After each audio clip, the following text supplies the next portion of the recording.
The lost city of Z and its mysterious connections to the mighty Atlanteans by Janice Friedman on Humans Are Free. There are a number of ancient cities, considered myths by most authors, that some believe existed before written history in different places on Earth. The most famous person I ever to search for this lost city was a man called Percy Harrison Fawcett, a renowned explorer who tried discovering the lost city, thought to remain hidden somewhere in the Amazon jungle. And according to myths and legends, the lost city of Z would have been erected in very ancient times by the descendants of Atlantis. It's believed that the Atlanteans who survived the destruction of their home and escaped to a number of different regions on Earth, and some of them ended up in Amazon, or then eventually settled down. And this is exactly what Thoth the Atlantean, who wrote the Emerald Tablets, claims, that they knew it was a matter of time before divine judgment was to put an end to the Atlanteans who misused their technology against mankind, to the detriment of mankind. And there were Atlanteans who went to other various parts of the earth and established new cities there, according to the Emerald Tablets.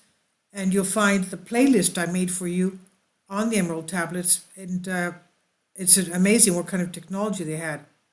But going back to this, it's believed that the Atlanteans who survived their destruction of their home escaped to a number of different regions on Earth.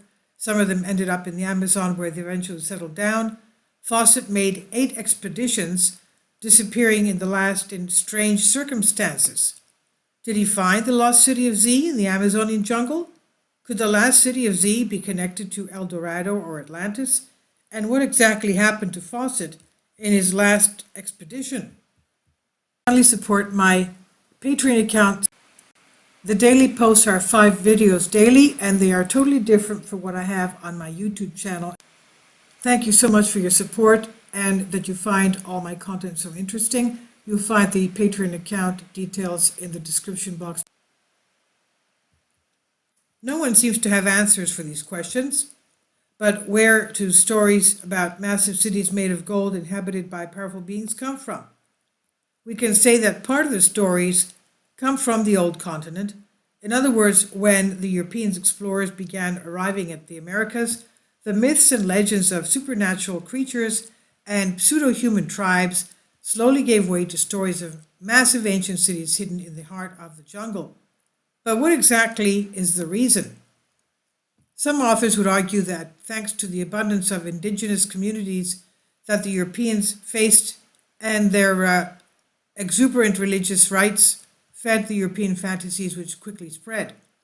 And thinking of a great civilization whose wealth one cannot imagine was quickly acknowledged as a common idea. An idea that would later, according to many authors, become known as the legend of El Dorado, and that moreover satisfied the delirious hunger for gold of the first and several of the following visitors to the continent. The Lost City of Z and Colonel Percy Harrison Fawcett. Colonel Percy Harrison Fawcett was a British explorer who named the Lost City of Z in 1912 after finding an ancient document titled Manuscript 512, kept in the National Library of Brazil. It's believed that his conviction was fed in part due to the rediscovery of the lost city of Machu Picchu in 1911. The document, Manuscript 512, is believed to have been authored by Portuguese Bandeirantes João de Silva Guimarães, who allegedly discovered the ruins of a mighty city, an ancient city, containing arches, statues, and temples covered in hieroglyphs deep in the Amazonian jungle in 1753. While Guimarães described the city in great detail, he failed to give off its location. An enigmatic manuscript is completed with curious details, such as documenting the discovery of a bag of gold coins bearing the silhouette of an archer and a crown, or the reproduction of hieroglyphs copied from various corners of the city, which some say bear an uncanny similar with Greek and Phoenician letters.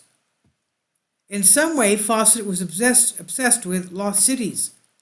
Throughout his travels, Fawcett had heard rumors of ancient underground cities located somewhere, quote unquote, in the jungles of Chile, which, according to tales, legends, and reports, was made of streets paved with silver and roofs of gold. Fawcett wrote about the lost city of Z in a letter to his son in 1912, and he said, "I expect the ruins to be monolithic in character, more ancient than the oldest Egyptian discoveries. Judging by inscriptions found in many parts of Brazil, the inhabitants used the alphabetical writing alleged to many ancient European and Asian scripts. There are rumors, too, of a strange source of light in the buildings, a phenomenon that filled with terror the Indians who claimed to have seen it.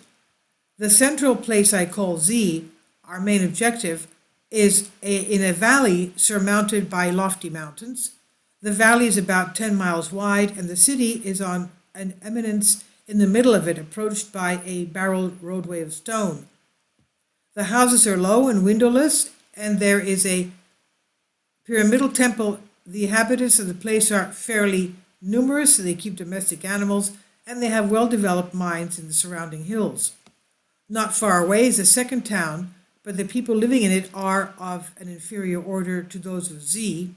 Further to the south is another large city, half buried and completely destroyed." End quote. The mystery behind Fawcett's disappearance. So what happened to one of the most famous explorers in history? In 1921, the first expedition to find the lost city of Z was assembled by Fawcett. His search for Z culminated with his disappearance and the appearance of many myths and tales surrounding his faith. His last expedition was set in March and April of 1925, this time financed by newspapers and societies such as the Royal Geographic Society and the Rockefellers. Fawcett was certain that his expedition will culminate with the discovery of the mythical city. In May 1925, the expeditions had reached the edge of uncharted territory, exploring an area that no foreigner had ever dared cross. Fawcett's beliefs were greatly influenced on what the Indians had told him about alleged lost cities spread across the Amazon jungle. Even his penultimate letter, 9 days before he mysteriously vanished, mentions one such tale. Correspondence from Colonel Fawcett, dated May 20th, 1925.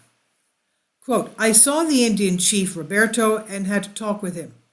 Under the expanding influence of wine, he corroborated all my Cuyaba friend told me and more. Owing to what his grandfather had told him, he always wanted to make the journey to the waterfall, but is now too old. He is one of opinion that bad Indians are numerous there, but committed himself to the statement that his ancestors had built the old cities. This I am inclined to doubt, for he, like the Machinaku Indians is of the brown or Polynesian type, and it is the fair or red type I associated with the cities. The team traveled," end quote. "The team traveled into territory no one had ever seen. They faced many dangers, but they would not give up.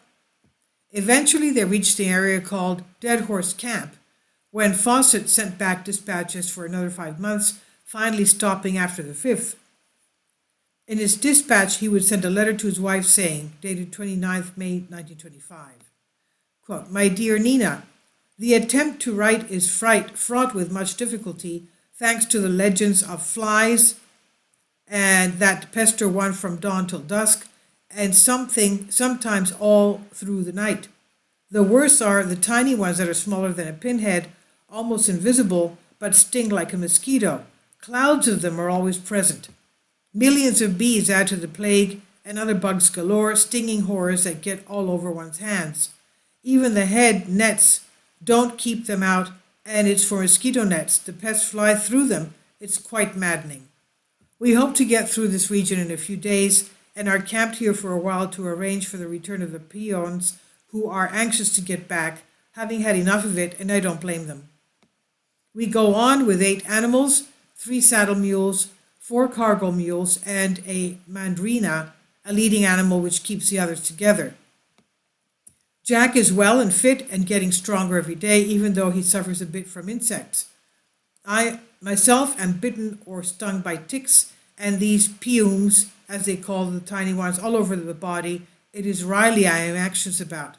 He still has one leg in a bandage but won't go back. So far, we have plenty of food and no need to talk, but I am not sure how long this will last. No need to walk, but I am not sure how long this will last. There may be little for the animals to eat as we head further in. I cannot hope to stand up on this journey better than Jack or Riley. My extra years tell, though I do my best to make up for it with enthusiasm, but I had to do this. I calculate that I shall contact the Indians in about a week, perhaps 10 days, when we should be able to reach the much talked about waterfall. Here we are at Dead Horse Camp, latitude 110.43 south and 540.35 west, the spot where my horse died in 1920. Only his white bones remain. We can bathe ourselves here, but the insects make it a matter of great haste. Nevertheless, the season is good. It is very cold at night and fresh in the morning, but the insects and heat are out in full force come midday, and from then until evening it is sheer misery in the camp. You need have no fear of any failure." End quote. Those were the final words of Colonel Percy Harrison Fawcett.